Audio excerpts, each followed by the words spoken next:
Good evening and welcome to Ukraine Brief on TVP World. It's been 1,393 days since Russia launched its full-scale invasion of Ukraine.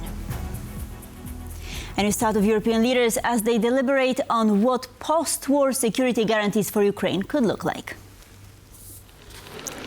German Chancellor Friedrich Merz said on Tuesday that Western troops deployed to Ukraine after a ceasefire could respond militarily to any future Russian attacks, including violations of a proposed demilitarized zone. His remarks come as the US and European partners signal openness to NATO-like security guarantees for Kyiv, potentially backed by a European-led, US-supported multinational force. While France and the UK have shown willingness to contribute troops, some German officials say key details of such a force remain unresolved. Merz reiterated today in the Bundestag that Germany has done everything possible in the diplomatic sphere.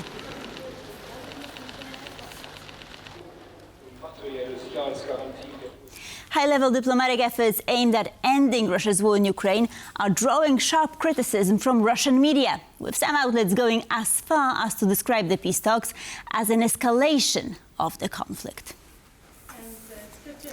Following peace talks Monday in Berlin between Ukraine, the United States and European partners, as well as the signing in The Hague of a new convention by 34 countries and the European Union to establish an international claims commission for Ukraine, Russian newspapers this week have taken an increasingly hostile tone, including describing the negotiations as an escalation of the conflict. Opinion pieces circulating in Russia have criticized the terms presented, framing them as unacceptable to Moscow. According to an article published in the Russian newspaper Moskovsky Komsomolets, Ukraine's abandonment of its NATO ambition in exchange for US and European security guarantees does not represent a meaningful compromise, arguing Kyiv would never have been admitted to NATO anyway. The article also continues to propagate the narrative that Europe is preparing for an offensive against Russia and demands swift changes in European leadership as a condition for further negotiations.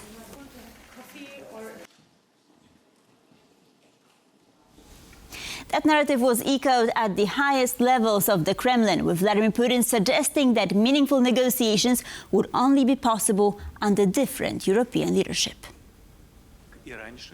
As before, we are ready to negotiate and resolve all the problems that have arisen in recent years peacefully. The US administration has demonstrated this willingness, and we are engaged in a dialogue with them. I hope the same will happen with Europe.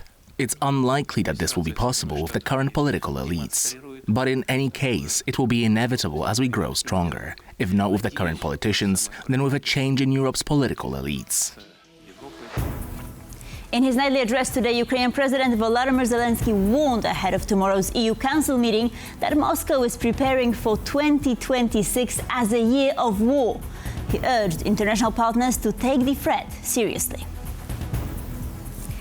Italian Prime Minister Giorgia Meloni told Parliament that Russia is making what she called unreasonable demands in peace talks on Ukraine, especially the claims that the Donbas belongs to Moscow.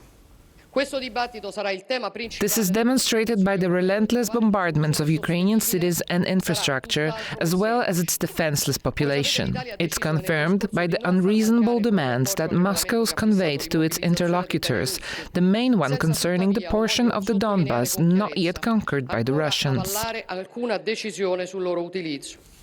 Russia continues its relentless attacks on Ukrainian cities. Today it dropped 4 aerial bombs on the city of Zaporizhzhia.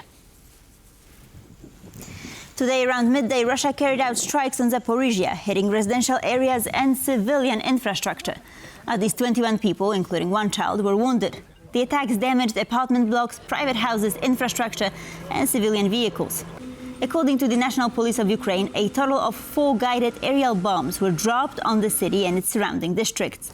2 of them hit apartment buildings, 1 struck an infrastructure facility, damaging industrial premises, and a 4th bomb fell near a school. Luckily, no children were hit in this strike. Some residents were temporarily left without electricity as emergency crews worked to restore power. In the Kharkiv region, Russian forces carried out drone strikes on private houses, wounding 2 people.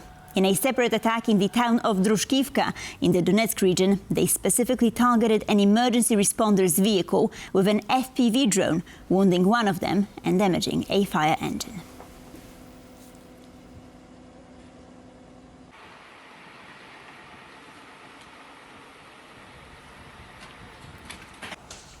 Following a reported Ukrainian underwater drone attack on a Russian submarine on Monday, satellite images show the naval base at Novorossiysk before and after the strike.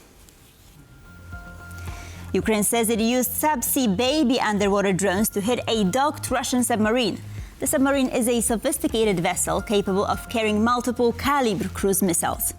Moscow denies any damage, but the strike hit a base where Russia had relocated much of its Black Sea fleet from Russian-occupied Crimea to protect it from attacks.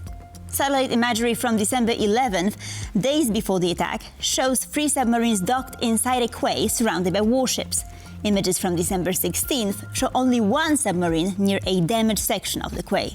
Analysts caution the pictures are inconclusive, as submarines are designed to withstand explosive shocks, though the vessel appears to be sitting lower in the water, which could indicate some damage.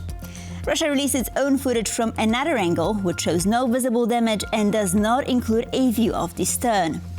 On the other hand, the attack shows that Ukraine was at least able to enter a heavily defended harbor in daylight and detonate its warhead.